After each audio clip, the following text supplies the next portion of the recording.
तीन दामाद की सास पार्ट 2। अब तक आपने सुना कि कावेरी जी अपनी तीनों बेटियों ईशा, मोहिनी और सुहाना की शादी तीन घर जमाई लड़कों के साथ करवा देती है। उन्हें लगता है कि ये लड़के शायद घर का कामकाज संभाल लेंगे, लेकिन उनके तीनों घर जमाई बहुत आलसी थे। वो नौकरी भी नहीं करते थे और बाहर का काम भी नहीं। कावेरी जी ने अपनी बेटियों से कहा कि वो प्रेगनेंसी का बहाना बनाकर अपने पतियों को सबक सिखाए। अब सुनिए आगे। मम्मी, आपने जैसा कहा था हमने वैसा ही किया, लेकिन देखिए ना, विवेक का हाल तो वैसा का वैसा ही है। घर में ना सुबह का नाश्ता बनता है और ना खाना।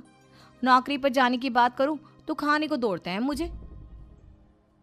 हाँ मम्मी, मैंने भी सुमित को कितनी बार कहा कि अगर नौकरी नहीं करनी तो कोई छोटी सी दुकान ही खोल लो। घर का खर्चा कैसे चलेगा? देखो, दोपहर के 12 बजने आए और जनाब अभी तक सो रहे हैं। हाँ मम्मी, ईशा और सुहाना ठीक कहती हैं। अविनाश का भी यही हाल है। जब मैंने अपनी प्रेगनेंसी के बारे में कहा तो मुझसे कहने लगा, अरे दूसरी लड़कियां तो 9-9 महीने तक नौकरी करती है, बस डिलीवरी के टाइम छुट्टी लेती है। मोहिनी, तुम भी नौकरी करो। अब मुझे कहाँ नौकरी मिलेगी?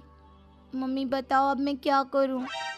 हे भगवान, क्या सोचकर घर जमाई दामाद लाई थी मैं कि मेरी बेटियां मेरे पास रहेंगी और खुश रहेंगी, लेकिन इन आलसी दामादों ने तो हमारी जिंदगी को भी प्रॉब्लम में डाल दिया है।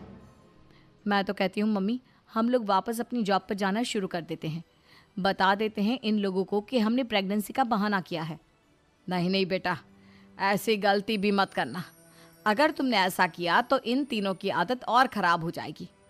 अरे आज नहीं तो कल कभी तो तुम प्रेग्नेंट होगी, तब वापस यही प्रॉब्लम आएगी। तब क्या करोगी तुम तीनों? हाँ मम्मी, आपकी बात तो बिल्कुल सही है। इन लोगों को तो सुधारना ही पड़ेगा। लेकिन कैसे? अपने बच्चों के आने की खबर सुनकर भी इन लोगों पर कोई असर नहीं हो रहा। पैसे कमाने के लिए घर से बाहर निकलना ही नहीं चाहते ये तीनों। अब मेरे दिमाग में एक प्लान आया है। तुम तीनों चिंता मत करो, उन तीनों को बुलाओ, फिर मैं बात करती हूँ। थोड़ी देर बाद कावेरी जी अपने तीनों दामादों को सामने बुलाकर अपनी बात कहना शुरू करती हैं। अविनाश, सुमित और विवेक, देखो बेटा, मैं ना तुम तीनों से बड़ा प्यार करती हूँ, इसीलिए तो तुम्हें घर जमाई बना कर रखा है मैंने। अरे मम्मी जी, सीधे सीधे कहिए ना, क्या बात है? प्यार तो हम भी आपको बहुत करते हैं। अरे मम्मी जी, आपकी इज्जत भी बहुत करते हैं। अरे भाई, आपके जैसी सास और कमाने वाली बीवी सबको मिलती है क्या? हाँ मम्मी, विवेक और सुमित ठीक कह रहे हैं। आपकी बेटी से शादी करके मेरी तो ज़िंदगी ही अच्छी हो गई है। जानती हूँ मैं, और ये भी जानती हूँ कि तुम तीनों अपने अपनी बीवियों से बहुत प्यार करते हो।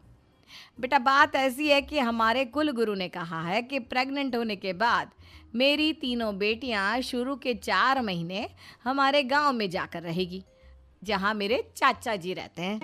अरे लेकिन क्यों मम्मी, गांव में जाकर रहने की क्या ज़रूरत है इन तीनों को? वो क्या है ना बेटा, हमारे परिवार को एक श्राप है।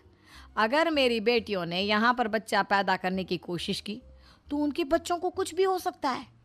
इसलिए अब से लेकर 4 महीने पूरे होने तक इन्हें गांव वाले घर में रहना पड़ेगा।